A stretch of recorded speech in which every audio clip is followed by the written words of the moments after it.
I mean, it's been the crazy. I started the year wanting to do stand-up comedy, and now I'm started a cartel. It's just kind of like it's been crazy as hell. Yeah. I mean, that's that's what the Yeah, that's that's from. from it fits. No, that's It from fits. my wife You got earned that it. for me. You earned it.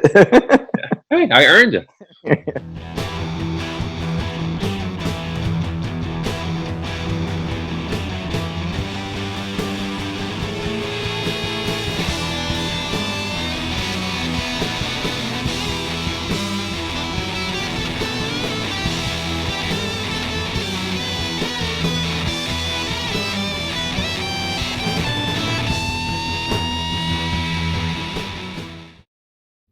Fasten your seatbelts. It's going to be a bumpy night.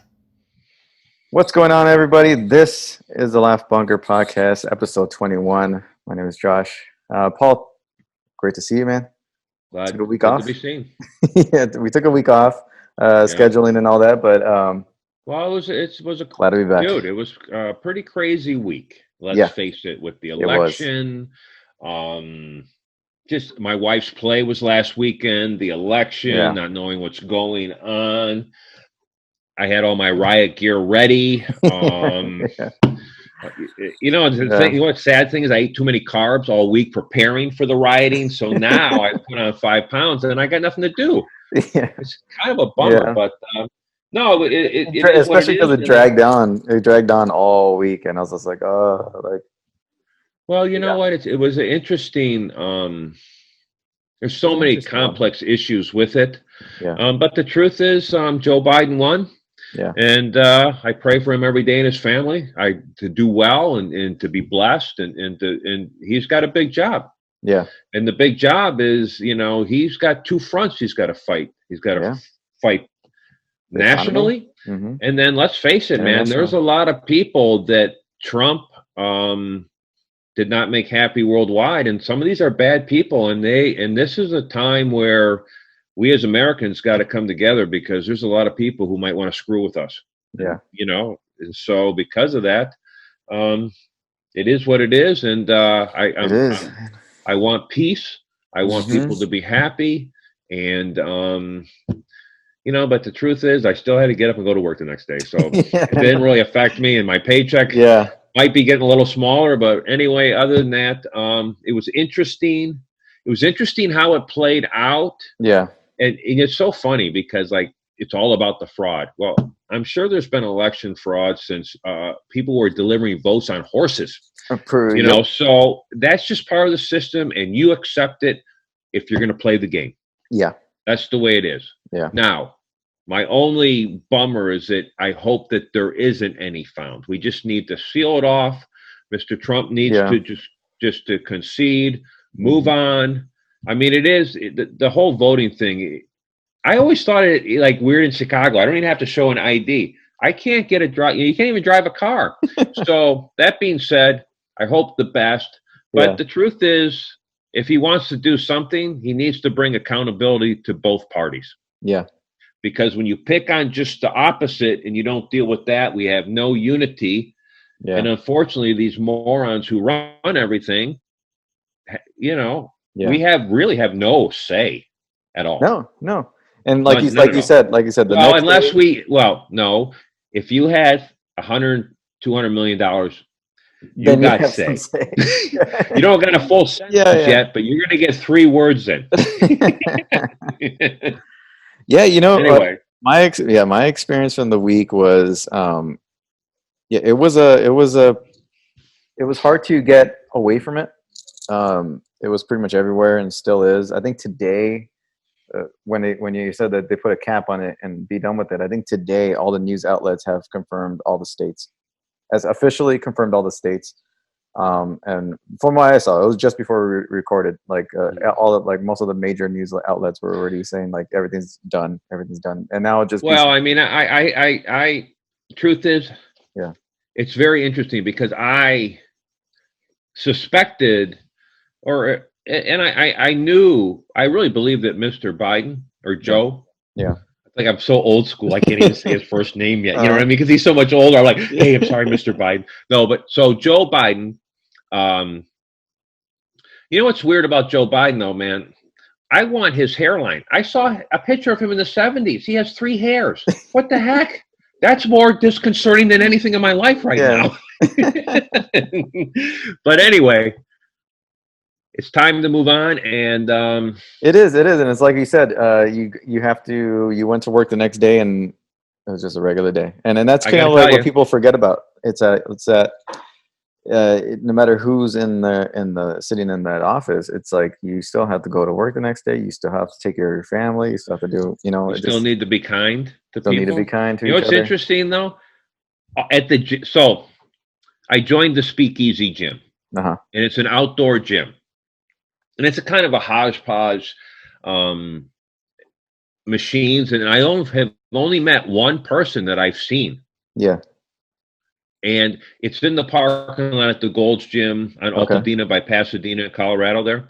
Okay. And it's weird to walk into the old Gold's Gym. It's empty. Yeah. And yet what I loved about that gym is it had an outdoor area. And I like to work outdoors, and it's just something interesting. So I joined the gym. It was pretty expensive. What's the price? It was $140 for the first month. Mm-hmm. And then $180 for 2 months. So I bought the 2 months. Okay. And the first day I went in, man, that next day I could not move. I mean, and I'm very fit, but because you haven't worked out those muscles in that way. Not weight wise. Yeah. You've done more cardio. And so I was just, well, no, I lift weights for an hour a day at home. But those type of machines, using that type of equipment. Oh, yeah, it's been the machines. Yeah. So I'm incorporating areas that I can't do at home. Okay. Plus, the last few weeks, hiking has been in the crapper. Yeah. And helping my wife with her show and building the set and doing different things. Yeah. But anyway, it was nice to get in the gym. Yeah. I've been there. So I joined Saturday, and I've been there 5 times. See, I mean, when you're paying that amount of money, you're the type of person that will get the most out of it. You know what I mean? Some people will pay that money and go once a week, twice a month. You know what I mean? So I will tell you get your money's worth. I get my money's worth, and my advice to people working out is if you get off your phone, you'll get in shape. Yeah. Trust me, you're not burning 1 calorie with that finger. Yeah. And it's for especially this time, this like social climate right now, it's a stress reliever. It's a really good stress reliever. So you put that phone down, get out the social media, get in the gym, get a sweat on, and then you feel like 10 times better. Well, and I've been doing the heavier weight that I haven't done, but it's interesting. I've put on 4 pounds. Like how so? Just in a week, because my muscles don't have volume from lack of weight. So I'm doing heavy. I mean, the first day on legs, I probably went over 600 pounds. Oh, okay. So I've been really, and I do incline bench in areas that I can't. But what I love about the gym is that with the mask and all covered up, it's like no one knows who I am, and people don't bother me. It's fairly interesting. But anyway, it's nice to be in the gym. Yeah. Get some good workouts, and plus to get out of the house. Yeah. As you know. Yep. So anyway, next week, one day, meet me up there and come check it out. Yeah. Definitely. One thing they have too is they have probably 10 bags in the middle. They have some very fascinating ideas, and I think they've picked up equipment from other gyms closing because it's not uniform equipment. Yeah. But I've enjoyed it, and it's been fun. Yeah. And if the gyms come back, then they will reimburse you up to that point. So it's not like you're losing money. But with the cases, there aren't going to be any gyms this year, and they're not going to be here until the spring minimum, probably. No, and the cases. I guess the cases are, from what I see, are going up all over the place. Red states, blue states, whatever. It's just going up like crazy. So a lot of these states are. Well, a lot of the states with the problems are in the Midwest. Yeah, and they're shutting down again. And we keep seeing people doing dumb stuff. Yeah. The mayor of Chicago says, "Hey, wear a mask," and then you're you're at a Biden celebration and no one has a mask on and there's thousands there. Well, and then the next day she says you got to stay in your house. Well, yes, there's definitely the hypocrisy when it comes to politics is clearly shown in that where you. No, just in where not even the politics. Just we have people come in our hotel all the time. Oh yeah, but you know what's interesting? They're learning.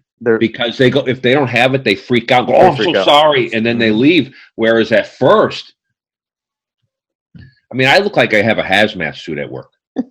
I have gloves, bandana up here. I wear a hat. Yeah, I wear long sleeves, always covered because, I mean, I have people coming from all over the nation.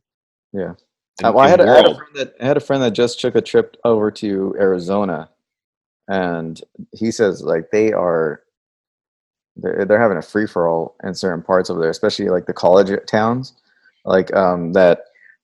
You see people go in, they need a mask to go in, but once they get in, they're acting like it's a regular bar, and you have these cases are just like it's the bar. I love it. The bar, yeah. We're gonna have social distancing with people drunk out of their brains. Exactly. Mm-hmm. But that must be in Michigan. Is that Michigan or no, Arizona? That sounds like the mentality over there. Yeah. But I just be careful, and like I was telling you earlier, the guy who did our music, he has COVID now. And my wife and I lost a friend last week. I'm sorry to hear that. Yeah. And girl at work had a fever. Mm-hmm. No testing. Anyway, yeah, that's crazy. They didn't even ask her to take one. That's crazy. I would think now let me ask you a question. If my wife has a friend who's a principal or vice principal, and someone in her office got sick and she had to go home for 14 days. Now she tested not positive, but she was quarantined. Yeah. Now, if this person comes with that, I mean, if that girl would have had COVID, we would have had, and I work with her, would I not have to go stay at home? You would have to, yeah. Because you get paid for that, right? Huh? You get 80 hours for that. You would be paid for that time. You know what? You know anybody I can hang out with? I have a friend of mine who just got COVID. He has COVID right now. He's going through it. He's Does he want to share an ice cream cone? Yeah. He says it's pretty killer. It's not like he's not going through the worst of it from what I hear. He's got a fatigue. He's got fatigue. He's got congestion, and that's pretty much about it. But he says that he's sick, and he got it from his brother-in-law, and luckily does he have a fever? No fever, just congestion and fatigue. And he says he might be feeling like a lack of taste, which I know is a symptom. I would like that part, because if I couldn't taste, man, I'm losing weight and I'm cut. So in some ways, there's I'm looking at some positives of the COVID. Yeah. Money and getting fit. Yeah. No, it's not really funny, but the truth is, you gotta take care of yourself, even in this time. Yeah. Do you take vitamins? I take some kind of joint supplements, but yeah, no, I take as good care of myself as possible. I had a decent lunch, pretty light broccoli and a little bit of like macaroni pasta, and that's about it really for lunch. I didn't really eat too much. I got to work out soon today. But I got up. I had protein, whey protein, and creatine and water, vanilla. I went to the gym, worked out for about an hour and 10 minutes, came home, had a protein drink when I leave. I always have protein as soon as I done exercise. And before and after? Well, Jeffrey, our friend, is pretty smart about many things, but one of it is also diet. And he told me, I had not eaten when I got up at 12:30 and I went to the gym about at 1. Or I got up at something like that. So I had a protein. I had fasted. Now, I don't call it fasting. The last time I ate was 2 a.m. yesterday. Okay. So the protein keeps because I'm borderline diabetic, keeps my blood sugar stabilized. Okay. But also gives my body fuel, so I'm not using my muscle for fuel. Yeah. Okay. Makes sense. And then afterwards, you have a 2-hour window when you're after you exercise, and think of it as a funnel that's upside down. So at 2 hours, instantly after the workout, you got this huge cycle to bring nutrients in, but after 2 hours, it thins. So I try to take about 30 grams of protein after the workout, and then try to eat something 2 hours afterwards. Now, I haven't eaten today because late and then doing our podcast. Yeah. So afterwards, I'll have 6 eggs. Okay. But I'll have 2 whole eggs, and then I add 4 whites. Okay. And then I put 3 links of turkey sausage. I cut it up and put it in there also, just to give it some flavor. The flavor, yeah. So I probably eat a minimum of 6 eggs a day for breakfast. Okay. And then later tonight, I think I'm going to make pad thai. Nice. Homemade chicken pad thai. All right. Yeah, I learned a recipe from this person, and so I like it. I love Thai food. Do you like Thai food? I love Thai food. Yeah. Okay, what's your favorite Thai restaurant here in LA? I have one actually close to my house, and once they open back up, we're definitely going to go. I'll definitely invite you out. Yeah, definitely. What do you like on the menu? It's called the place is called Banana Bay. What do I like on the menu? I like they have crispy Hainan chicken. It's got like this kind of white sticky rice with this like golden orange kind of crusted chicken, and it's got this like glaze, kind of like light glaze kind of sauce that you put on top. It's great. They have like I think there's one called Crying Tiger. It's kind of like this jerk chicken, beef, kind of like spare rib. I don't know. It's like this meat. I don't know what kind of what it kind of chicken spare ribs suck. No, it's not. It's not chicken, but it's because they're so small. Beef. You gotta hold them like this. Yeah. No, it's beef. It's like strips of like beef. That one's great. The pad thai, all that stuff. I just love. I think Thai food is. I like. Chicken pad thai is probably my favorite, with a side of spring rolls and the sticky rice with the peanut sauce. Yes. My wife would go with the tom kai kai, which is like the coconut milk with the chicken. We used to have a killer in Chicago. Yeah. Chicago is a culinary segregated city. Okay. Now, on every corner is the Mexican restaurant, your gyros. Yeah. And then, some sort of pizza or whatever. That's on every corner, but everything else is so okay. I'm going to go over to Taylor Street. That's where Little Italy would have been. You know, South Side. We lived by Argyle, which was back when Cambodians and Vietnamese were coming over to America. They have a huge area there. Nice. Great food, great noodle shops. But also there was a place called Siam Cafe on a corner, family owned. And in fact, every time I go back to when I go back to Chicago, I fly in, and I'm usually at Giordano's 30 minutes later from a pickup. A friend will pick me up. We'll go eat pizza. Yeah. I always get Mexican food because the Mexican food in Chicago tastes better to me.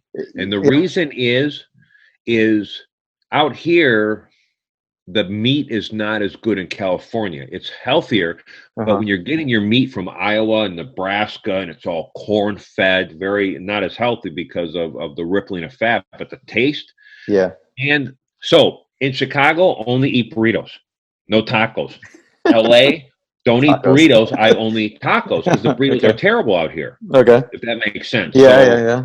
So there's a place right by Wrigley Field, and it's underneath. It's Taqueria de Michoacan, and it's underneath the L station where you go to Wrigley Field. So that's one, and it's open 24 hours. And so we were always going there like at 1 or 2 in the morning. And it's just crazy people at 2 in the morning after the bar scene. And those are the greatest too. So Giordano's and then the third is always Siam Cafe. Okay. Always. Every time I go back. In fact, my wife has got a layover on her way to see my mom at Thanksgiving, Lord willing, if everything works out, and that'll be where she'll go. Yeah. Pad Thai, the food is just killer. So have you been to this place on Rosemead called Presidential Thai? Yes, I have. Yeah. Okay. I Okay, what about the Thai restaurant? Do you know where the on Garfield where the theaters are? Garfield and Main and Alhambra. Uh-huh. That Purple I don't tie? know. Huh? Purple tie? Yeah, it's Yeah, across the street. from the theater. Yeah, Yeah, I that one's like good that too. place though. Yeah, that one's good too. Um, yeah, the President Thai is really good. They have a President Thai over in Pico Rivera. It's a little bit larger than the one off of Rosemead. I don't know if they're related in terms of like the owners, but it's got a similar name to it. You know what's They're funny? both I'm pretty gonna good. interrupt you for a second. Yeah, So this is humanity.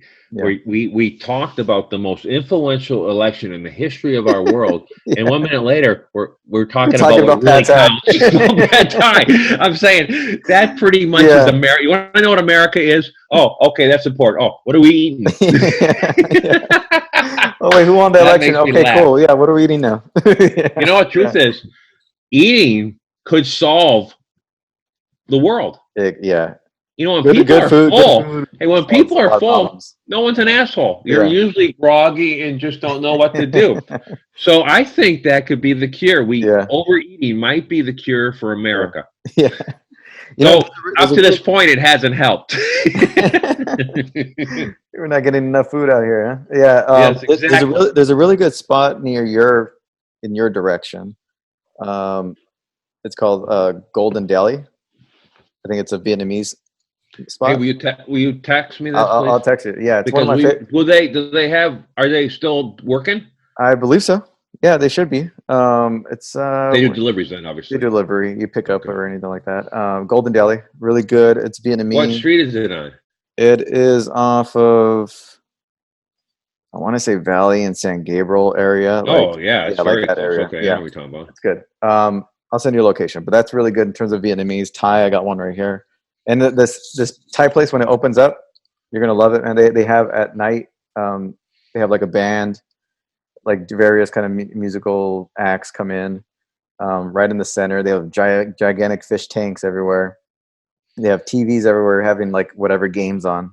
Okay. And then at 10 o'clock they do a happy hour, and they have like spiked Thai teas, and then it's just great. It's just a great atmosphere. Great. Do they have I didn't like it as much, but my wife loved the Thai tea. It's kind of a mix. Yeah, it's the kind of like iced tea, Yeah, right? it's kind of it's kind of like a heavily flavored kind of like tea, Very like sweet. very sugar sweet. So yeah, Mm. very sweet.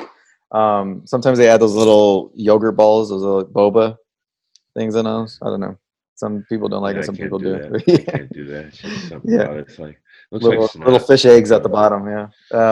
So That's a good spot. you know, it's funny. So in Chicago, Uh-huh. we go to Chinatown and eat all the food and go to Thai food. Yeah. But so we went to some Chinese restaurants, traditional Chinese restaurants in San Gabriel, and I walk in, I go, I don't even know what the hell this is.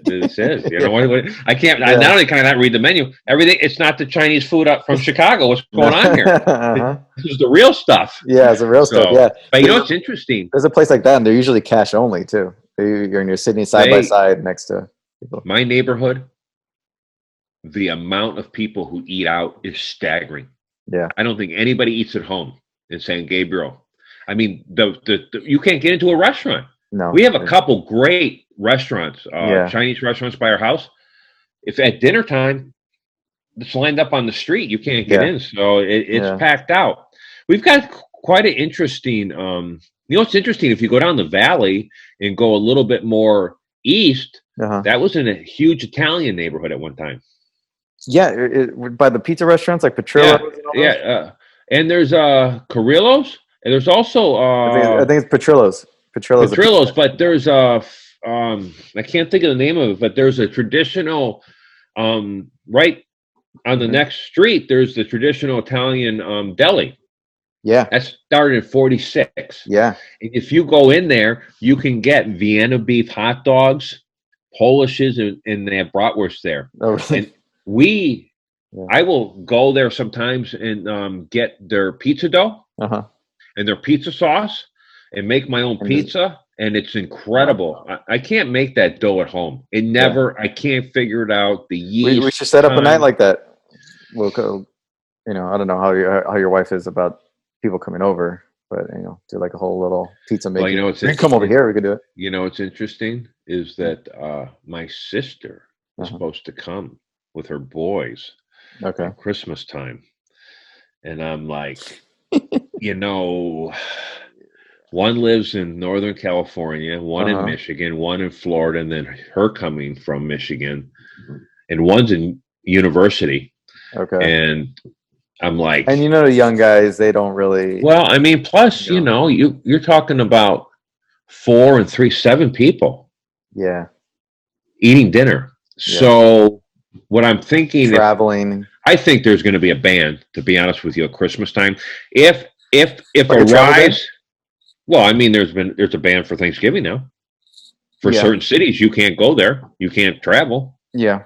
So because of that, I'm hearing that they're going to do like they're considering doing like a full on kind of like 4-week shutdown. I wish. Yeah. Everywhere. Don't shut the trails down though.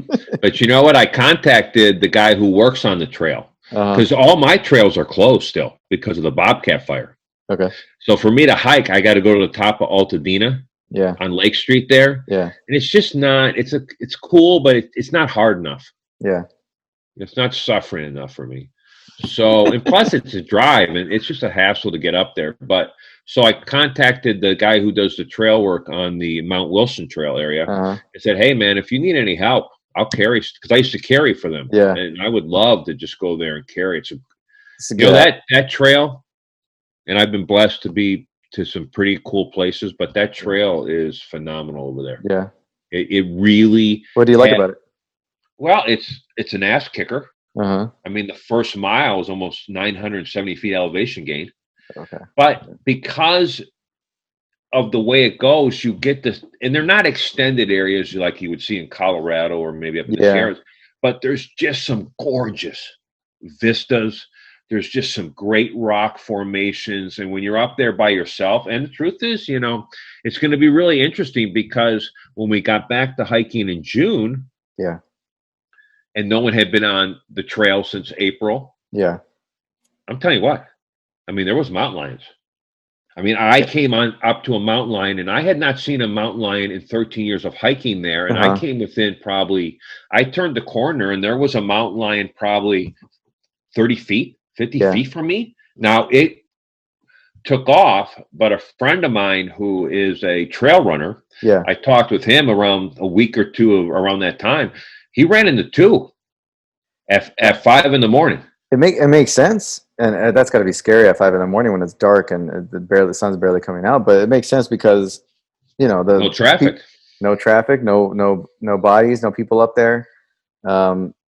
They get confident. They and then they come back. There was a coyote habitat. When I came home a week or 2 ago. There was a coyote on the corner of Main Street and Del Mar in Alhambra. Just at the corner. Yeah. So I told my wife and daughter. There was just one standing there. Yeah, there was one in I believe things have been tough, so he was a crossing guard, making some extra cash. But I've never seen him this far. I've seen him up in Sierra Madre, a mile from there, but not this far down. And I told my wife and daughter, I said, hey, if you're walking the dog at night, you got to watch out. Pay attention. Yeah, because it's a whole other ball game. There was one not long ago over here in Whittier, and there was a coyote, middle of the day, at the corner, sitting down watching traffic as it passed by. Just this is not a care in the world. So you take you have the fire. That means all the wildlife went other places. Yeah. Now remember that fire was 50 acres, 130 something thousand acres. So all that wildlife came over the mountain. Yeah. Hey, did you see that video of the hiker being confronted by a mountain lion? I heard about it. I did not see it. I did see the video of the big alligator in Florida. Oh, I saw that. I saw that. Freaking dinosaur. I saw that. That was gigantic. I think I'm going to be a little bit more concerned on the trail seeing the alligator. Yeah. Because first of all, there's no water. And second of all, that thing looked badass. I mean, it almost looked like a machine. Yeah. It was. I only saw the picture from the back, You know, the No, side but picture. I mean, it was huge. It was massive, man. But I mean, not just in length, but just Width. Yeah, it was muscular. Like, They should drug test that alligator. It's on roids. There is no stinking way. Yeah. But anyway, that being said, yeah, I'll take the mountain lion over that. Yeah. But if no one's on these trails because of the fire, shut down, you know, that trail isn't opening till April, end of April, 2021. Yeah. So you're talking about 6 months of nobody on those trails. Think about what's going to happen when the rains come in. Well, I know we had just recently had rain. Well, the mudslides will be on the opposite side, but they could go down to Monrovia for sure. Yeah, and we had a couple of days, like 1 or 2 days of heavy rain, really, but really it wasn't really much. It was like a day and a half. It didn't rain hard here at my house, but it rained up at where Cynthia's school is. When you get to the foothills, you know, the clouds hit the sides and it rains, and they had like drops, the huge drops. But also, there was massive snow up above 8,000 feet. It was, yeah. So, anyway, we're going to go up on Monday and see if we can make it to the top of Baldy, me and Moses. That's great. That's cool. I have no Speaking of like going out and seeing how the city is and how this whole shutdown thing, I was in Little Tokyo over having lunch with some college friends. And it was interesting how things are there because everything's outdoor set up, mask wearing. Some of the breweries are open, and it's just all they have like their own setup to where it's like if you want service, put a card up on this little thing, and then they'll come to your table. Wear a mask anytime you get up, but everything's outdoor, nice setup. It's really cool. I had some really nice dark beers, and I had about 3 of them, and they were strong. They were very, very strong. Yeah, some of those beers can be. You know, we went to Venice. It was that kind of setup at that bar restaurant we ate up. It was very separated, and but yeah, it's cool for us out in California. But what about people in Michigan and you know, in the middle of winter? No one's going to be sitting outside eating when it's 10 degrees. I know. And even the play of my wife last weekend. The high was 56 one night. It's been. I mean, it was thinking it was cold, but yeah, you know what? It's interesting. I like that area because we always went over. We used to. There's a famous museum right by there. The Banksy exhibit was there. In fact, it's literally almost right down the street from Little Tokyo. You know what I'm talking about? I don't know the name. Yeah, it's museum. I know what you're talking about. It's right there. It's right on the next street over from like where all the shopping and the restaurant is. Yeah. Well, Banksy did an exhibit there. It went on for about 2 months. It was I went there for like a street art exhibit. Yeah, that's what it was. Was his art there? Yeah, his art was there. Shepard Fairey art was there, and we went. What was interesting? Have you seen the documentary? Exit Through the Gift Shop? I have not, but I know of it. My wife loves it. Yeah. I recommend it to everybody out there. Now it makes it it's an interesting because Banksy paid for it. Mm-hmm. Now my question, you know, what it does is it follows this guy who doesn't know anything about art, just does stuff and ends up selling massive pieces to people like Brad Pitt and different people at the end of the movie. Yeah. And I think and the question is always, is Banksy making fun of us? Saying you guys will buy anything because is he being critical or? I think he's being critical of just from what you're telling me, there's always been criticism of the art world in terms of it's kind of like who you know and who will promote your art and who will buy it. It's a lot of artists don't have that kind of push behind them. So there's certain people that will get push, get the money, get the backing, get the PR, and then those are the ones that kind of like, you know, are successful. And it's not necessarily the best artist that usually gets picked, you know. Well, Banksy's art That was great. Yeah, he's great. Incredible. And especially what I found fascinating, I can't use a can of spray paint in my house without covering myself and everything. And the way that they're able to delineate the lines by using different patterns. Yeah. I mean, when you look at his work, it's staggering, and it's very interesting. And that being said, we always went over and got sushi after we would go there. Banksy paid on Mondays for all entrance fees, so it was free on Mondays because of him. And he had one of the smallest exhibits there, believe it or not. Yeah, because it was in a small little corner. Yeah, because I'm pretty sure that we're talking about it. It was the history of street art at that point. Yeah, I was at LACMA. Is it LACMA? No, it wasn't LACMA. No, that's kind of further in town. I can't think, but anyway. I can't think of the name. And it talked about Shepherd Ferry and all the different, but it started back, they had exhibits that they had brought from the 70s. Yeah. So it was more of the history. But anyway, that is a cool area. Yeah. And when you go there, where do you eat? There's kind of like this German brewery kind of sausage kind of place. It's Wurstkuch, I think how it's pronounced. It's really good. They have a really good selection of beers. They have a lot of bratwursts that are different ones. They'll have like a rattlesnake and cheese. They have all this stuff, a big mixture of different. There's a restaurant in Chicago that does that kind of sausage. Yeah, and it's I know rattlesnake and also some more exotic stuff. Exotic one. They have some exotic ones and some regular ones, and then they have and then there's two breweries, one Art District Brewery and Angel City Brewery. I prefer the Art District Brewery because I like their selection. It's Angel City. You're pretty much buying their brewery. It's their products. I know. I used to work out with the guy who was the sales rep, one of their sales reps for Angel City, named Mike Robinson. He would have been. This dude would have been phenomenal improv guy.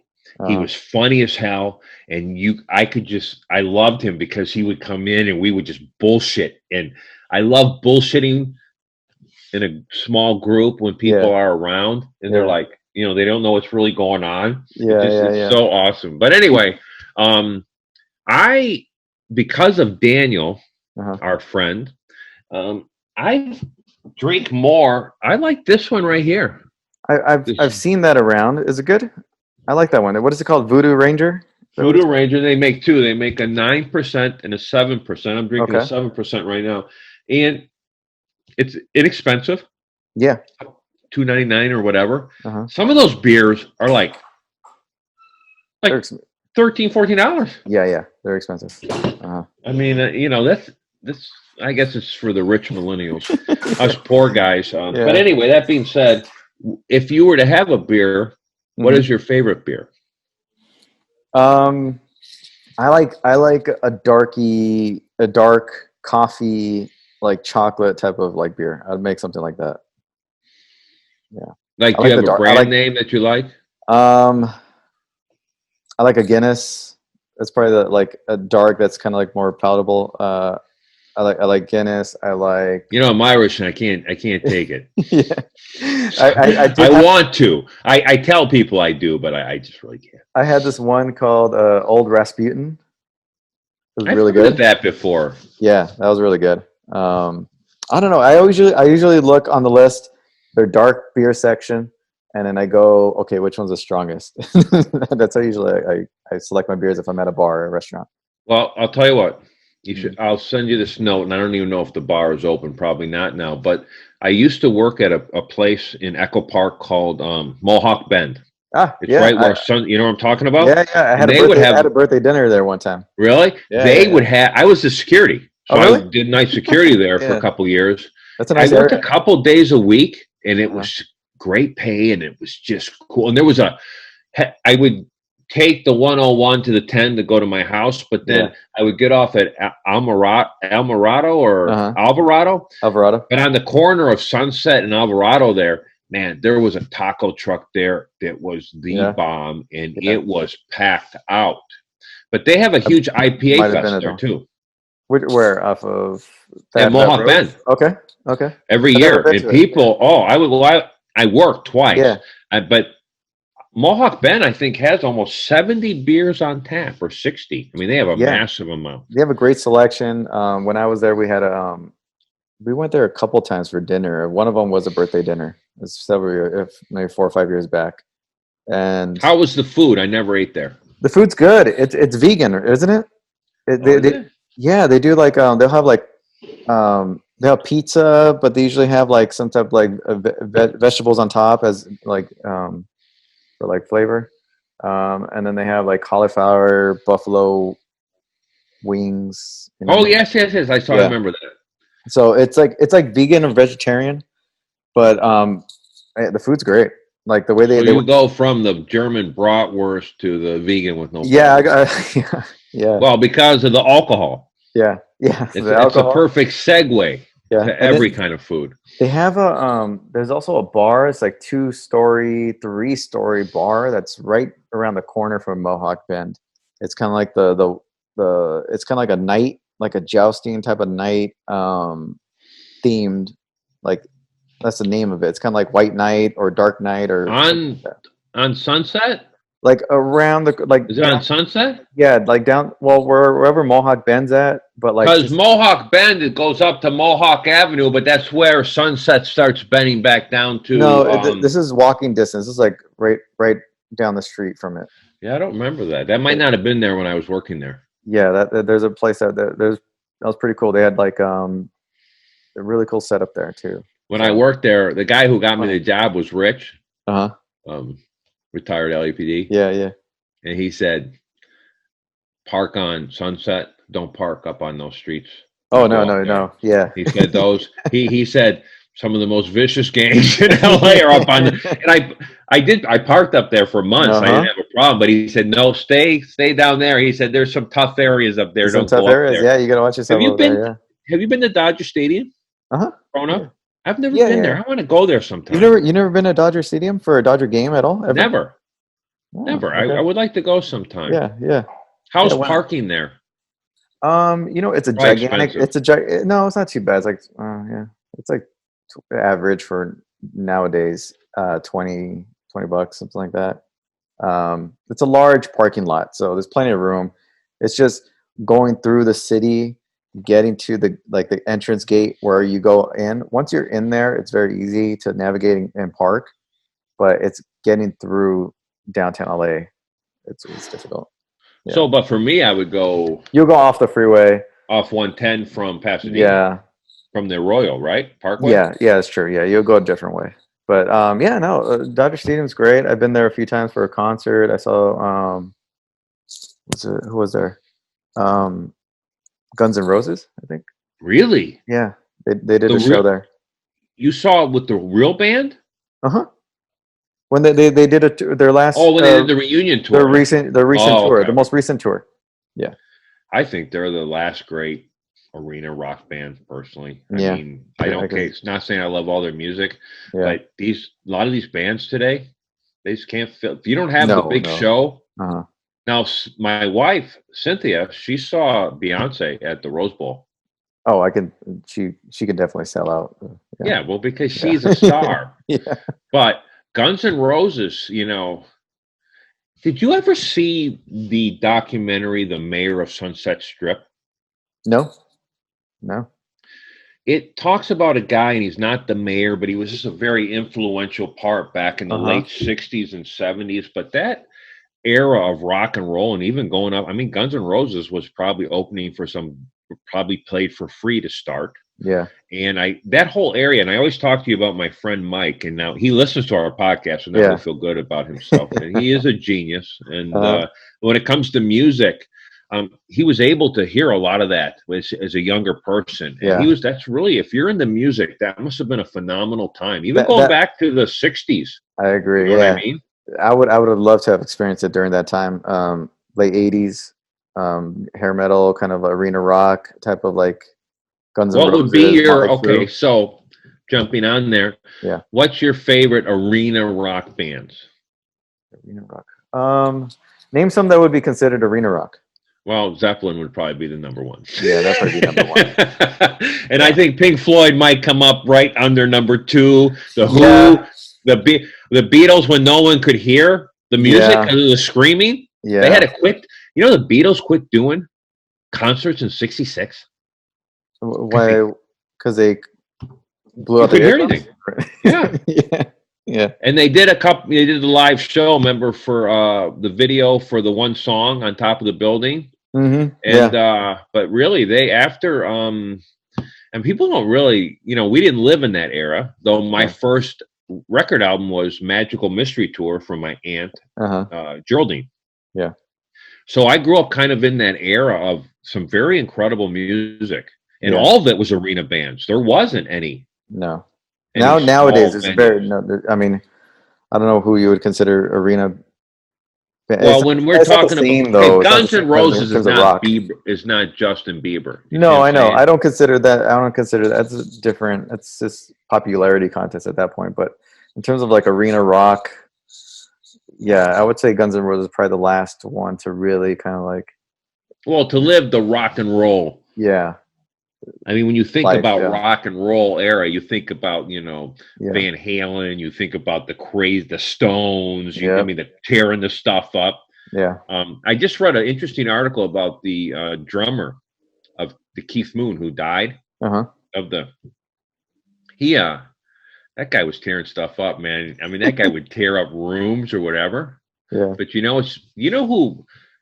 when I use this station called Pandora. I'm sure you've heard of it for music. Yeah, of course, yeah. And I listen to the Mama and Papas station. That's that California 60, early 70 rock and roll. Yeah. And what's interesting is that Mama Cass died and Keith Moon died. Yeah. They died in the same room, 3 years apart in the same bed. In the same bed? Wow. In England. Isn't that? I just read this whole thing. Is that kind of crazy? That's kind of creepy. Yeah, that's kind of crazy too. And then, there's the whole thing about the 29, the group, the 29-year-old people, like I think Jim Morrison. Oh, where they die at a certain age. Is it? Yeah, it's 29. It's a certain age, right? It's Jimi like Hendrix, I think, might be in that group. 27, 28, 29. Who's the famous movie star? He died in the 40s or 50s. He was going to be the biggest thing. He was in the movie with James Dean. James Dean. Yeah. Wasn't he 29 too? He was 29 too. Yeah. How old was Paul Walker when he died? Oh, he was older. Yeah, he was a lot older. He was in his 30s. Yeah, because I just saw him in that movie with Freddie Prinze. It's the high school movie where there's the girl who's kind of the artist, and her father is Pollock, the Pollock guy, the comedian. Yeah, what's that movie? She's All That. Yeah, there you go. I love that movie. You know who's but he's in that. He's in that, and that's an old movie. He's in that, yeah. You know who's in that age group of rock stars where they die at a certain age? I think it was Amy Weinstein. Or yeah. No, not Weinstein. I know what you're talking about. Winehouse. Amy Winehouse. And isn't Kurt Cobain? Yeah, Kurt Cobain. I don't know if they're all in the age, but they're all young people. Yeah. Who there's a certain age group, certain age that a lot of iconic I think there is one called the 29 Club.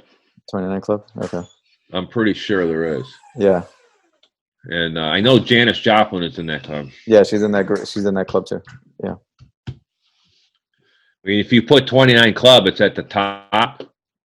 It says members of. Oh, it's the 27 Club. There you go. I thought it was a little bit younger. Yeah. 27. So it's Jimi Hendrix, Janis Joplin, Jim Morrison, Kurt Cobain. There you go. Mm-hmm. So, yeah, quite a few in there. Quite a few. Yeah. I think Amy Winehouse, Janis Joplin, 27. 27.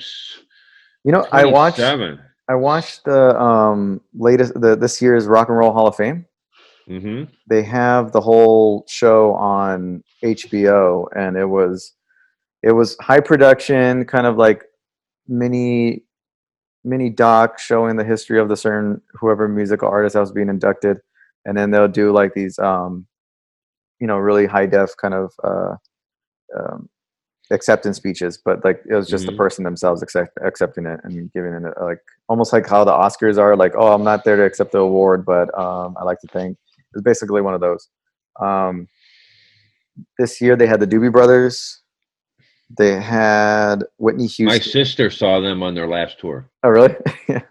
Whitney Houston, Notorious B.I.G., and 9 Inch Nails, and I forgot who else. A couple of producers and a couple of executives and stuff like that. But it was a pretty interesting show to see how they did it this year. It was very highly produced, but it was like Zoom calls type of thing. And some of them, it was The Cure. No, not The Cure.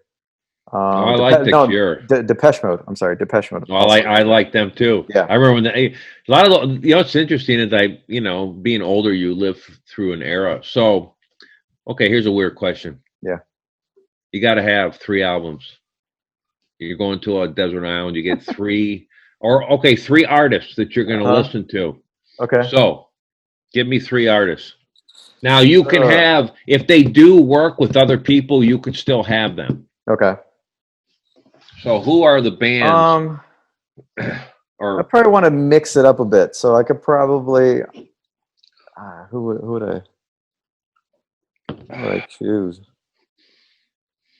I don't know. Get their entire catalog? Yeah. And just kind of like play it on loop? Okay. That's a hard question. Let's go with, you know what? Beatles. I'm going to change it up. Beatles.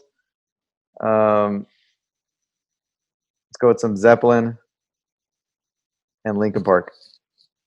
Okay, so I'm going to go Beatles too, number 1. Yeah.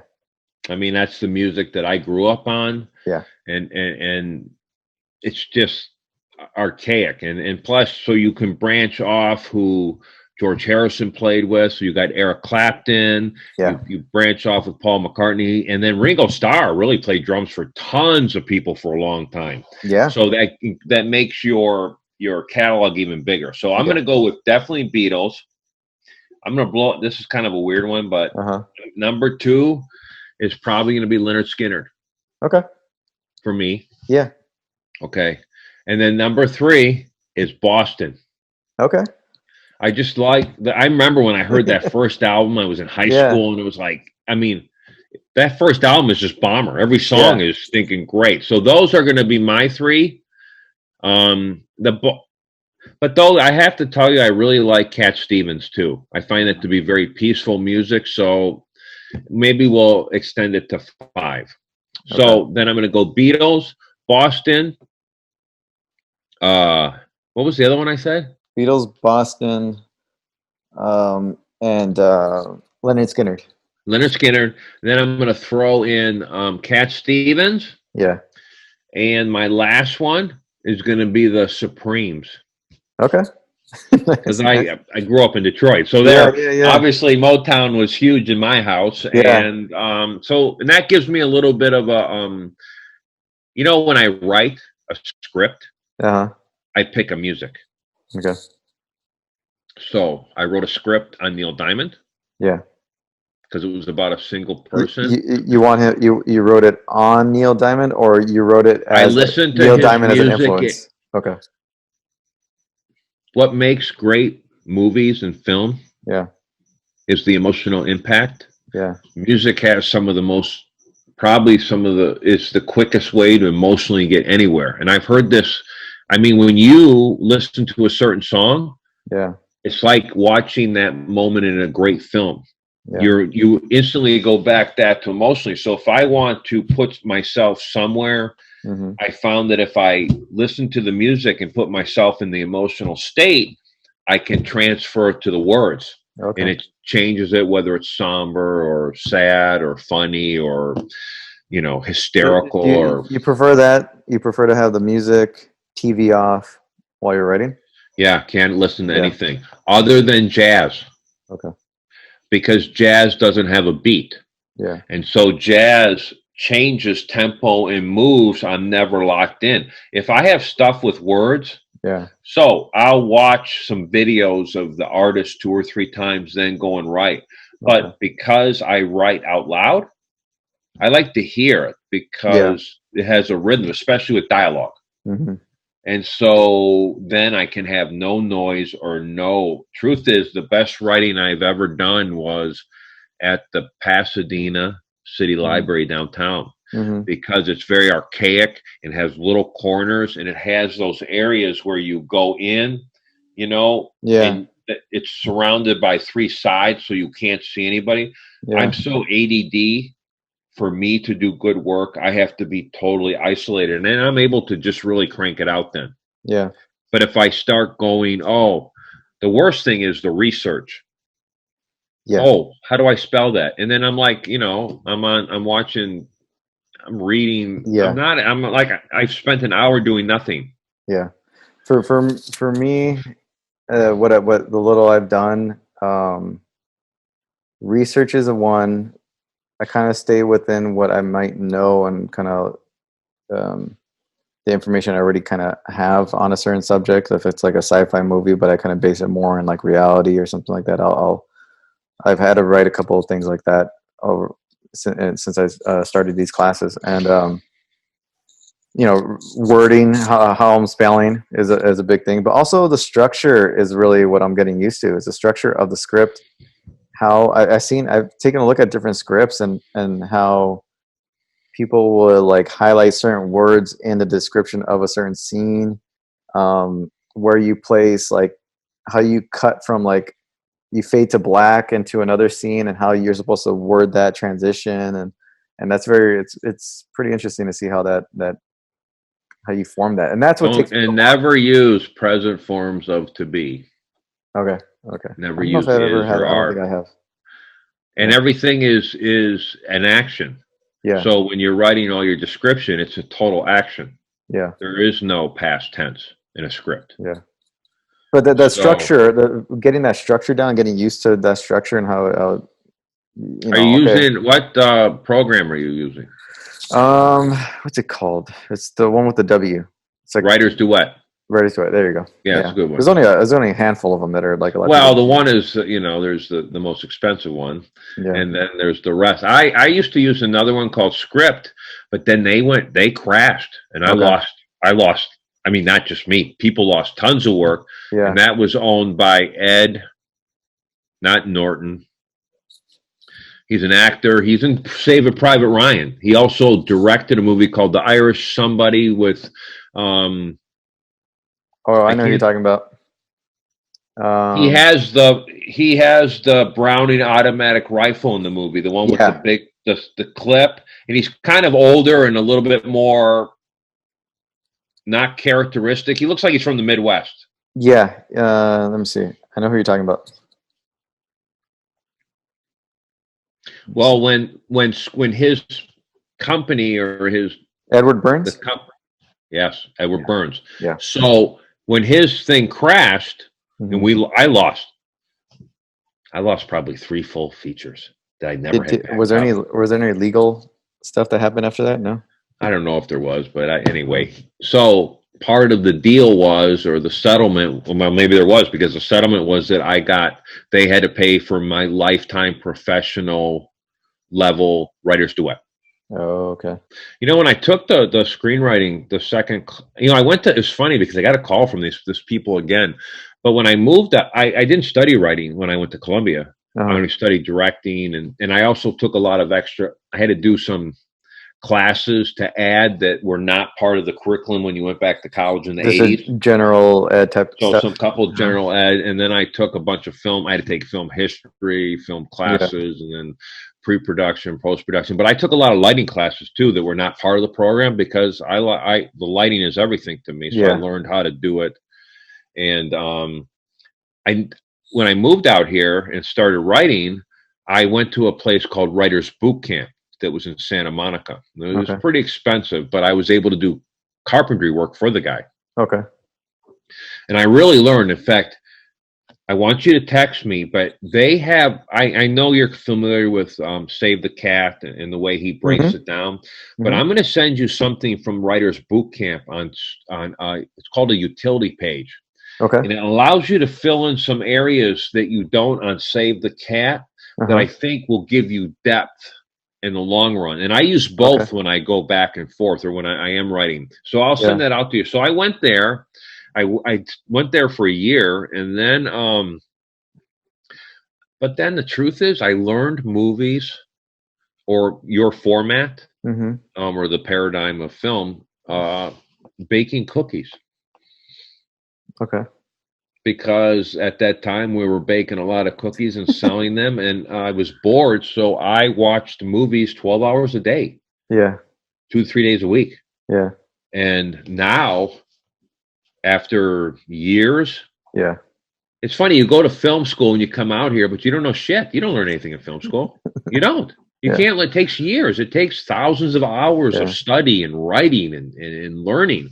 But now when I watch something, I pick the paradigm up right away. I can tell your story. Yeah. And if I can't tell your story, you didn't do a good job. Because, it's about the pithy. And now that we're talking about this, we'll talk about what have we been watching. Yeah. So we'll move into that. And I think, we'll talk about the one thing we are going to talk about, the Queens Gambit. Yes. Because that's about the focus of the show. The truth is. But, what have you watched other than that? Sort of TV shows. I've been binging Breaking Bad. Oh, really? Yeah. I'm almost done with the second season. What's your favorite episode? Because everyone's got an episode they really like. What's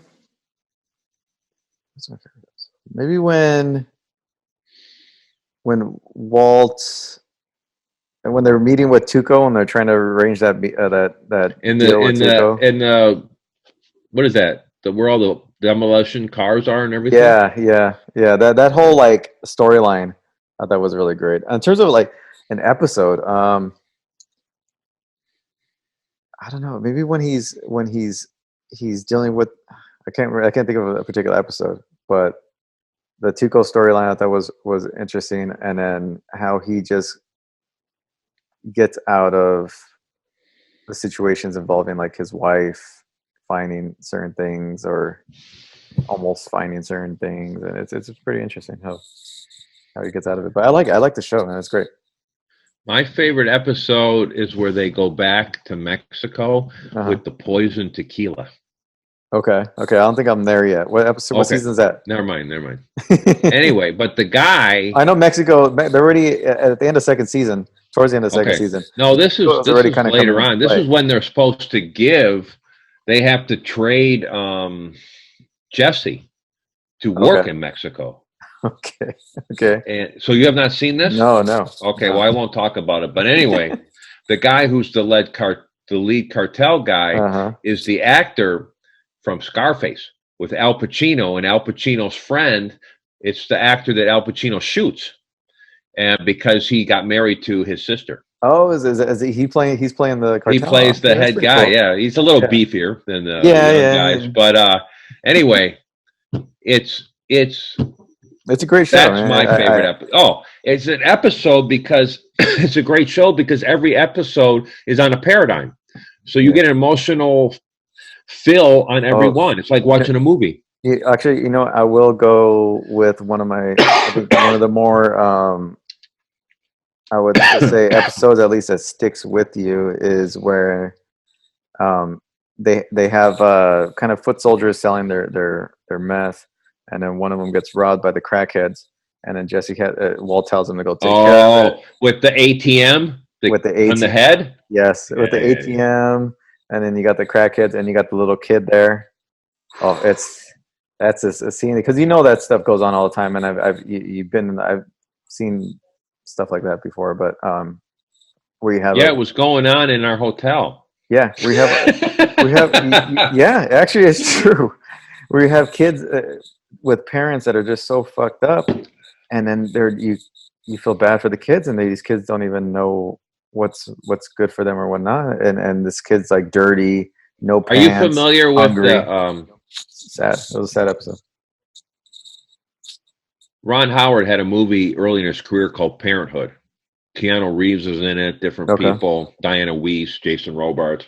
Keanu Reeves makes this comment and he had impregnated Diane Weist's daughter, and they're gonna have a baby. And Keanu Reeves says, you got to have a license to even drive a lawnmower, but they'll let any asshole be a parent. Yeah.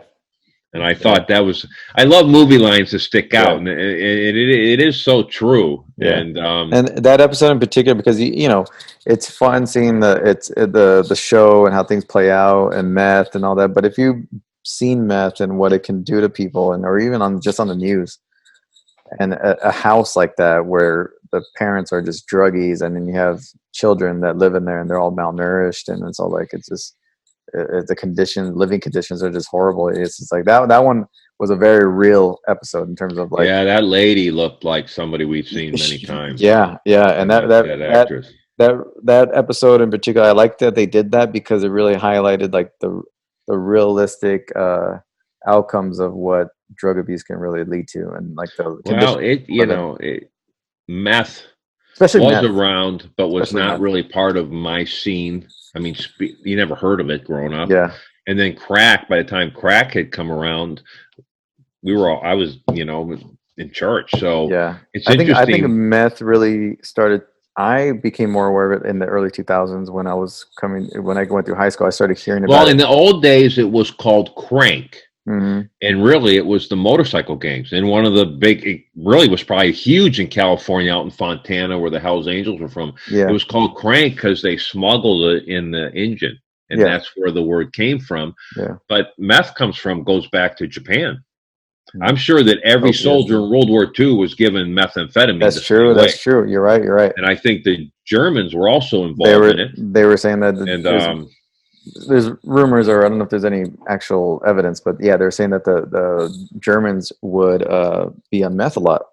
They used it a lot because they were on. That's why they were just on always. They'll catch up to they were just on foot, and they needed meth to just go and go and go. And they're that's why I never tried it, because I didn't want to have blonde hair or blue eyes. No, I've been around it. I've never used it, but I've been around. I've seen the effects of it and what it could do. Oh no, doing hotel security. Oh yeah, even then. You know what's so funny? So we find this pipe, mm-hmm. me and the director of security from our old hotel. Yeah.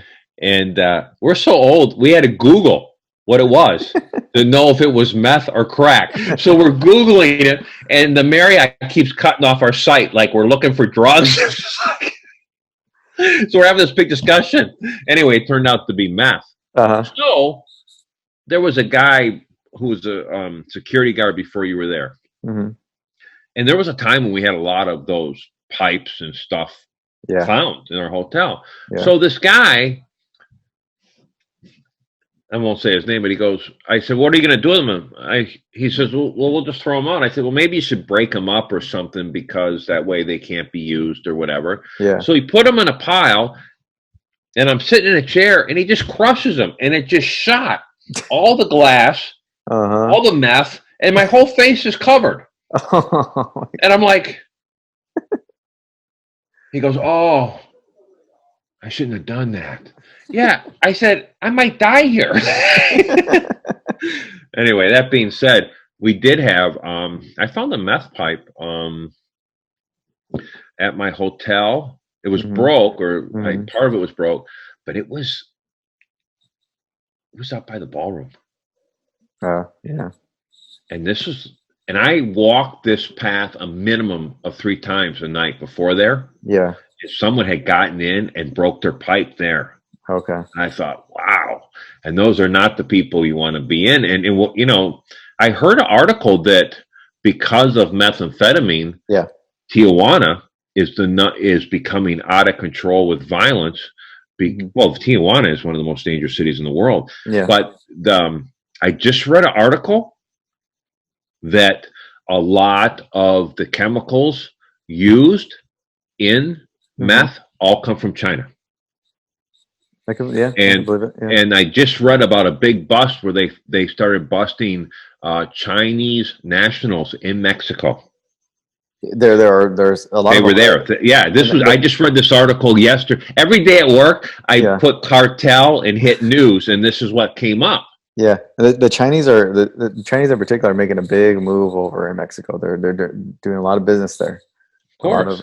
They need to. They want to expand, and anything that's detrimental to the U.S. they want to be involved in. Yeah, and so it makes sense if you're a drug cartel, if you can make products that you don't have to grow. Yeah. So fentanyl. I just read an article because I am working on. I decided to work on a pilot of a cartel type of thing. A police officer had to have Narcan because fentanyl got on his skin. It goes through the skin. Yeah, that's what I heard. It's very lethal and small doses. My friend son OD'd 2 summers ago, or last year. And a lot of musicians and a lot of recent celebrities that have passed away from like drug use. A lot of them have been suspected of having some type of fentanyl in their drugs or whatever they're doing, smoking. What they were saying in this article is that what they're doing is that they take oxycodone and they sell it, they mimic it. In fact, the cartel is going into pill pressing. And so what they do, it's not oxycontin, it's fentanyl. But they mark it and they print it and they do it, and that's why these people are taking pills thinking it's OxyContin, which I've had for my bad back. You probably had it for your knee after surgery, but it's fentanyl and it's not registered, and so it's killing. So to cut off cocaine and all this, they make more money making meth. Remember the super lab and Breaking Bad? Yeah, that's really happening. That's obviously. They just busted 1,500 pounds. Whereabouts? I want to say it was in Arizona. Somewhere recently, they just did a huge meth bust. Might have been in California. But that being said, that is the way it's going because it's cost effective. Yeah, you're not growing plants. You're not bringing it from other country in and whatever. You don't need a field. You just need a room. But the truth is, I'm always on the narco. So yes, part of my watching this week was, I'm in Mexico, man. I just can't get enough of Amato. In fact, I was researching about him on the internet at my lunch last night and how he died from plastic surgery.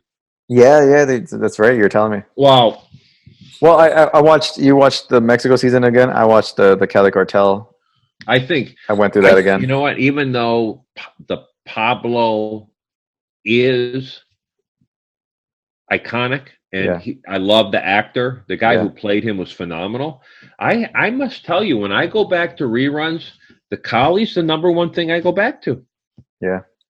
There's something about those characters, and I love that security guard. I mean, the level of stress in that dude's life is like, we can't even imagine that. Yeah. And how he thought that he was going to just I know, especially at the end. Go start his own thing after 6 months. Yeah. He went to school in the US. Yeah. So that's why And then how they tell the backstory afterwards of what happened to him and where they kind of got outed in the public, and then he ended up going into the witness protection program. And hey, the U.S. government is ruthless. Yeah. Let me tell you what. They gonna get what they want. Yeah. And that guy, and I do remember at the end, did he do time? I don't know if he did time. I thought he did 3 months or something like that. Okay, I know he was. And then he got some crappy job over doing mechanic because that was the end of the show. That's kind of how they portrayed it. We don't know what I'm sure he actually ended up doing with his life. But, I mean, the good thing is he got his family out. He ended up doing his, he's in witness protection. It was the deal was complete, but he was outed publicly, which I felt really? Yeah.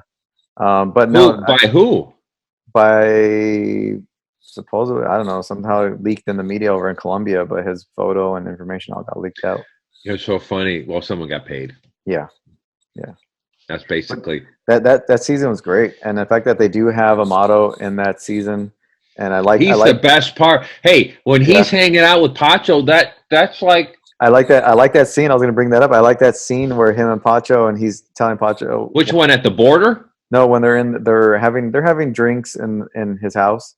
And he's he's telling Pacho to come and work for him. This is the first meeting. They might be first meeting or second meeting. and he's like, and because remember, he goes from that meeting down to the border with him, and no, they're sitting looking over the border, having drinks at that restaurant or bar too. No, this one is his brother there. Yes, I think that's when he delivered. That's when he delivered the money. Yeah, but I think it's at his house, and then Pacho tells him the story of how the Cali cartel and the members there brought him in. They knew he was gay, and they still made him a partner, and their family, and he can't turn his back on him, and he can't leave the business and go work with Amado in Mexico. So he ends up staying, and then shortly after that, everything falls apart for Cali cartel.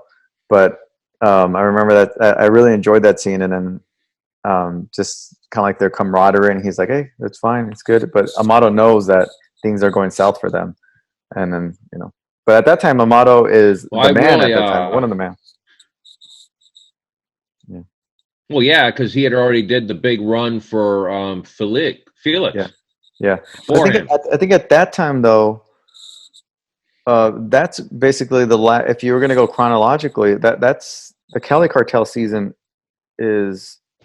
would be the last season of this run so far, because that one is up to date to where Amado is the Lord of the Skies.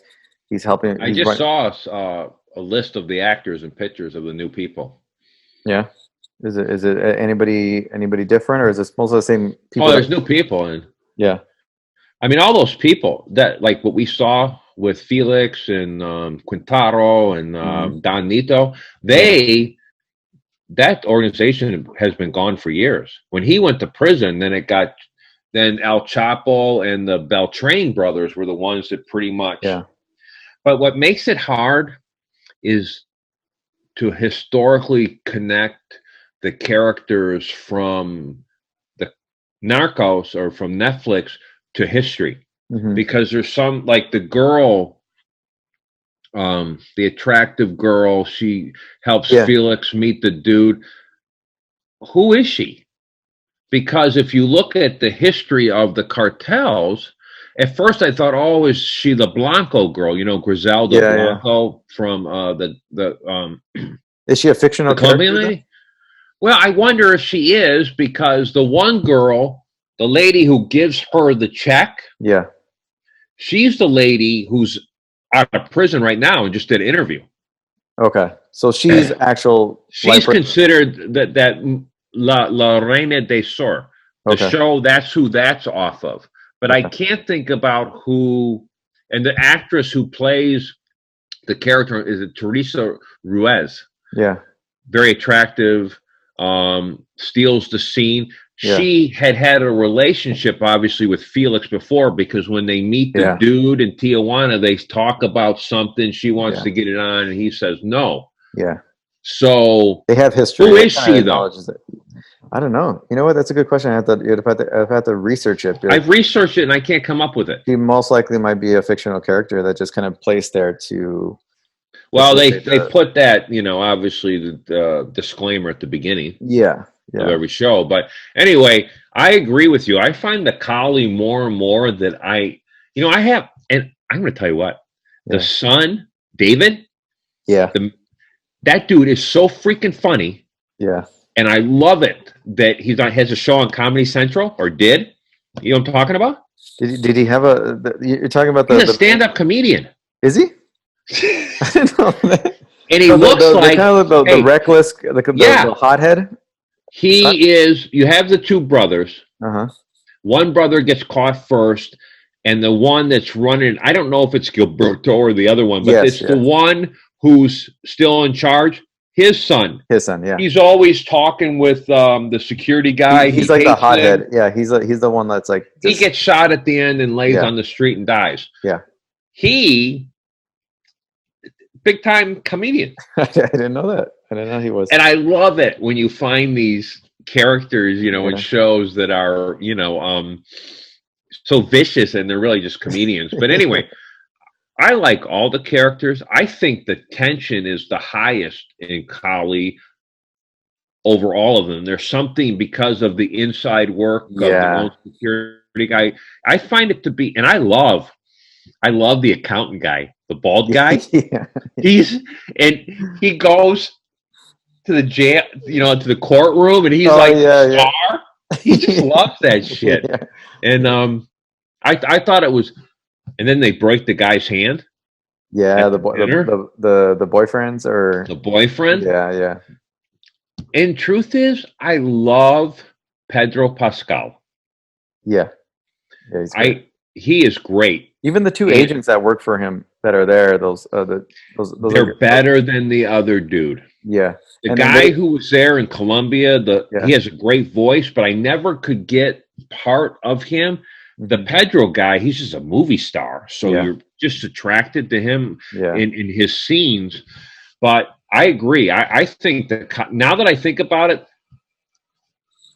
if they could go back and knew that this was going to be a success, I guarantee you that the Pablo Escobar would have been a few more seasons. I think they started it and they had not planned. And he was one of the best actors, and it's probably the most well-known that we know. It had been well, I know a lot of people that Pablo Escobar had Griselda Blanco's one of his sons murdered. Oh, okay. One of her sons murdered. And she had, remember the Ochoa girl, Marta, who was kidnapped? Yeah. Griselda Blanco had her killed. Oh, okay. Literally yesterday at my lunch, I was researching going through all this. Yeah. It's kind of sad that that's what I'm reading. So we have the most important election in our lives, and I've spent this week researching the cartel. Which, I mean, really, that is our government. Yeah. I guess it's very fitting. They go hand in hand. And you know what's weird? Other than this conversation with you, nobody I hang out with had a conversation about the election. I mean, I'm just saying, it was just this weird thing. I'm at the gym. Nobody's talking about it. I'm at work. We're talking about movies. What did you eat? Where you going? Look at this crazy guy. It was really weird. It's like, okay, it happened. Now I got to go on with my life. Yeah, I think so. I think a lot of people are glad it's finally over. Some people are happy with the results. Some people are not. And I think you don't know where people's political views lie, so people just want to just kind of like let's just carry on, you know. Hey, let me tell you what, when I grew up, 60s, 70s, there was a phrase: you don't talk about religion or politics, and if you don't talk about those two things, there ain't no problem. Exactly. That's pretty much the truth. It's truth. I didn't forget about that. But the truth is, my wife and I,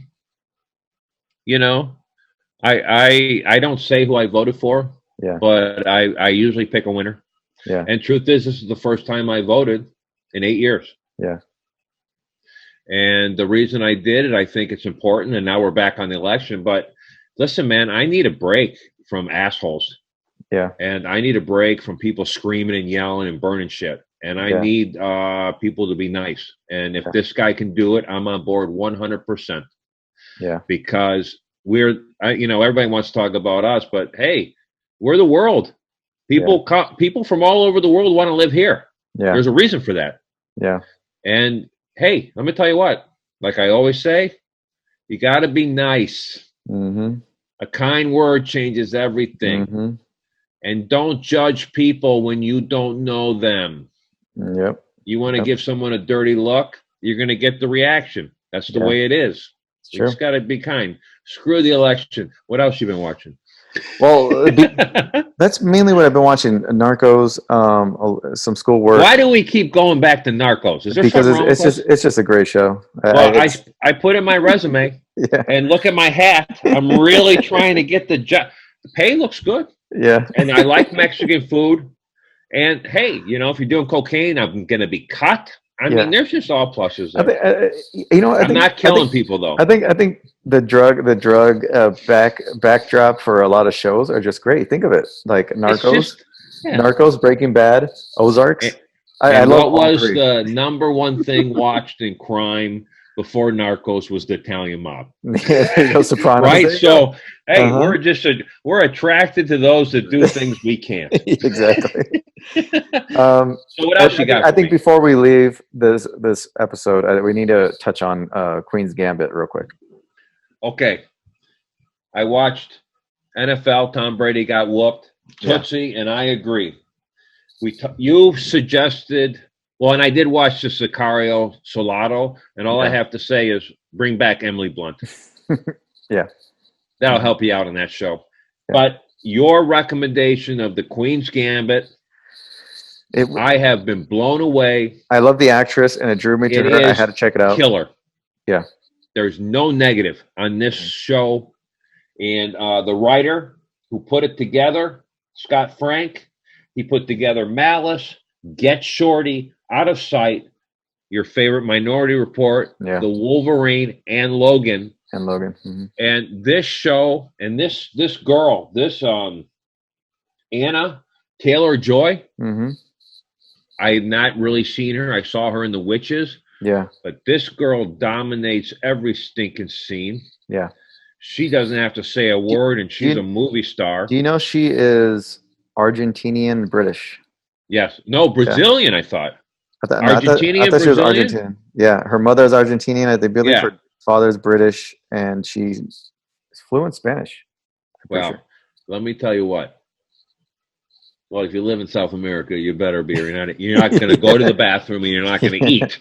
So those are two of the main things. And you can't buy a beer if you don't know the basics. So but I think she grew up majority of her life in Britain, in the UK. So. Well, she was in The Witch in 2015. Split. That's one of my favorite. That's one of my favorite movies in terms of horror. And Glass in 2018. Now, I remember being older in the late 60s and early 70s. We all had chessboards and we played chess. We even played chess at lunch. It was very popular. I thought this show, you know what I love about art is when you expect nothing and you just get. Yeah. I have told so many people about this show. Yeah. In the last week, and I haven't done that in a long time because I think Netflix puts out a lot of useless stuff. Personally, they just have, it's just an abundance. This girl's a superstar. Her clothing, whoever designed this set clothing, my wife loves her clothing on the show. Like every scene was just popping clothes, just head to toe, put together. Every one of the actors in the show. I love that the Harry Melling from Harry Potter. Yeah. And that final, and I don't want to do spoiler, but I'm going to tell you what, this is going to go down in the top 2 or 3 of my favorite sport movies. And you won't understand it till you see the last episode. Yeah. You see camaraderie and teamwork. Yeah. And when I saw that, I loved when she sees the Russian guy in his team. Yeah. And then she doesn't know that she has her own team. She has her own team. She has the guy from Kentucky is standing there, and it's okay. It's a little melodramatic, but you know what? We need that now in our lives. Exactly. Yeah, and it was done like so well. I love the relationships that, like, the progression of the character development. The black girl Jolene is phenomenal. Yes. She's hardly been in anything. Look at her credits. I haven't checked it out. Is she one of the few things? Nothing. Wow. I think she wrote a short film in 2015 or 16. Yeah. But okay, who was your favorite character, or what's your favorite scene? I think my favorite scene, maybe when her and the mom are in Mexico City. Oh, the mom. I thought the mom wasn't given the best lines, but that actress. That relationship, I love that relationship. That's when the show got good. Yeah, and I remember I texted you that. And spoiler alert for anybody who's listening that hasn't seen it yet. 1, 2, 3. When she passes away, and you see how she went through a majority of her career with her mother, and then that how she deals with it. She wears her coat to bed, and then it's very cold, but she does little things to show you that it's really kind of tearing her up inside. It was her first friend. Yeah. I mean, other than the janitor who teaches her, which, look at his picture as an actor. You don't even recognize the guy from that. I know. I like that guy. He pops up here and Yeah. He's a great character actor. He's a great character actor. The mom, my favorite scene is when she's in New York at Benny's apartment and his friends come over and she plays, and there's the girl from Britain, and she plays all of them at one time. Yeah. I love that scene. I mean, the end is just like Rocky. Yeah. So I'm just pumped. And I really love the chess scene with the crazy white hair guy. There was such a respect and just, I'm going to be this. He said when we get off this tonight for dinner, I'll rewatch the 7th episode again because that's how much I love it. And this girl is a movie star. She is. Yeah. Because her eyes, I mean, you're just entranced. Yeah. That is my number one recommendation, as yours is this week. Yeah, definitely. This show is the bomb. Mm-hmm. And even her part. Okay, I know you got to go, but let me tell you the scene where I realized that this girl is a movie star. Yeah. It's in the 6th episode. It's at the end, and it's either the end of the 6th or the 7th. It's before her friend from the orphanage shows back up. Okay. And she's been drinking. Yeah. And she's dancing to music. And I'm thinking there's 70 to 100 people watching this on set. And there's no hesitation. Yeah. I thought, holy shit, this girl. There are scenes like that where I'm like, I thought about that. I was like, she's doing this on a set with everybody watching. And the fact that she can just do this performance, and it's just like you're captivated. You follow her throughout the room. And it might be that scene. There also when she's cleaning the house and she's redesigning the house. Her mom's house. And the even look at the design of the wallpaper. Yeah. Listen. The scene with her dad. This is my favorite show since Mad Men. Yeah. The dad was a dick. Dad was a dick, yeah.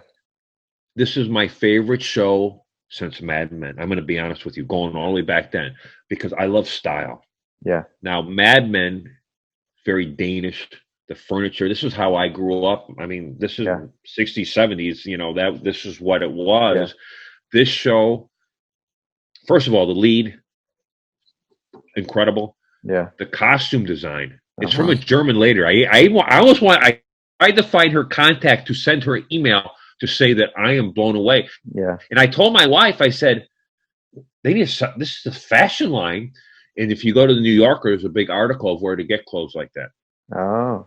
Well, they're actually, I think in New York, or I think it's New York, one of the museums, they have the wardrobe of The Crown, and they have the wardrobe of Queens Gambit on display. I think you can go online or something like that and do a virtual tour of it. It's like, and the music was pretty excellent too, by the way. Yeah, yeah. The way it was that 60s music. Yeah. Just really, your recommendation, that might, other than The Last Dance with Michael Jordan. Yeah. My wife and I, the Queen's Gambit is the greatest escape I've had during this. And I couldn't think of a better weekend to watch it during this election. It was so great.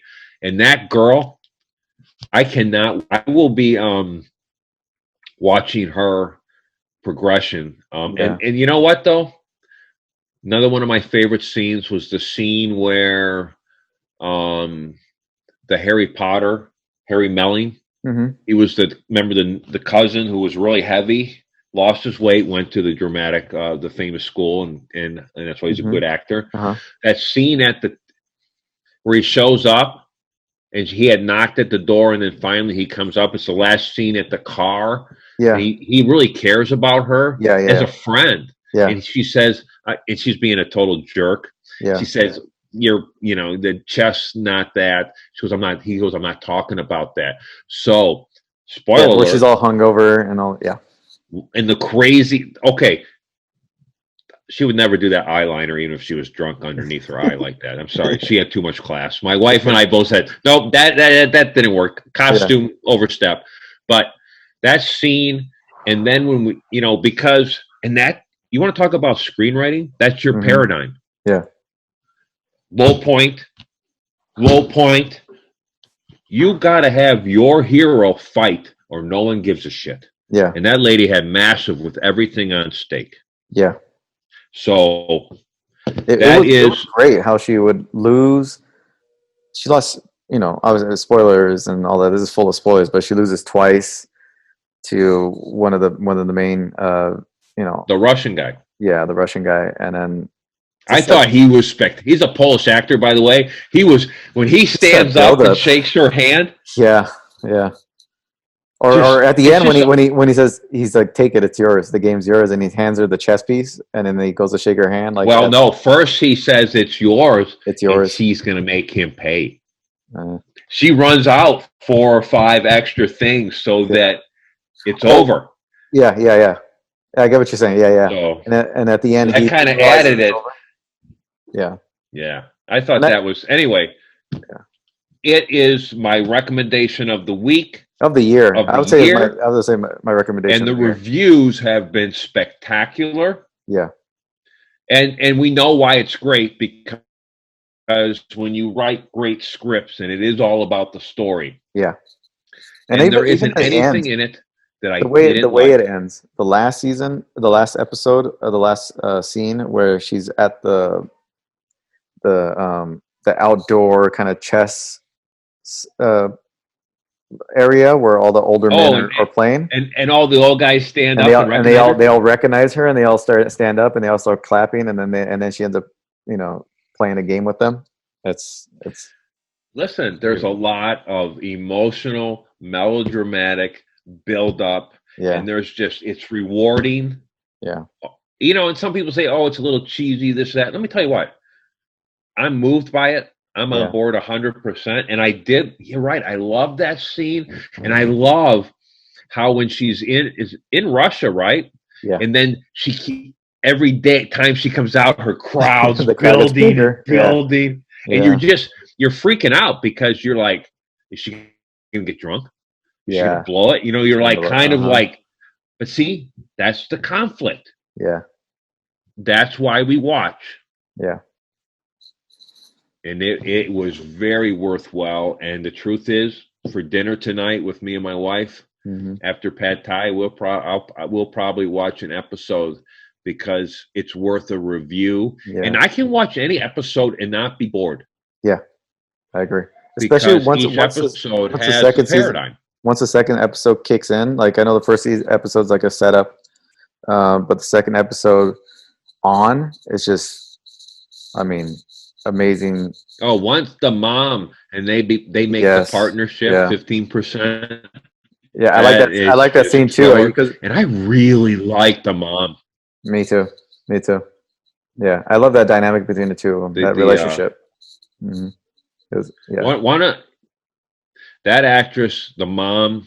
You know what is interesting is that they're able to convey the emotional moment without a word. And I think when you're an actor, it's not about the dialogue. It's about you just standing there. And I always go back to when I worked for Travolta. Yeah. We watched The Town together, the movie The Town, which I find to be a very good film. Yeah, it is.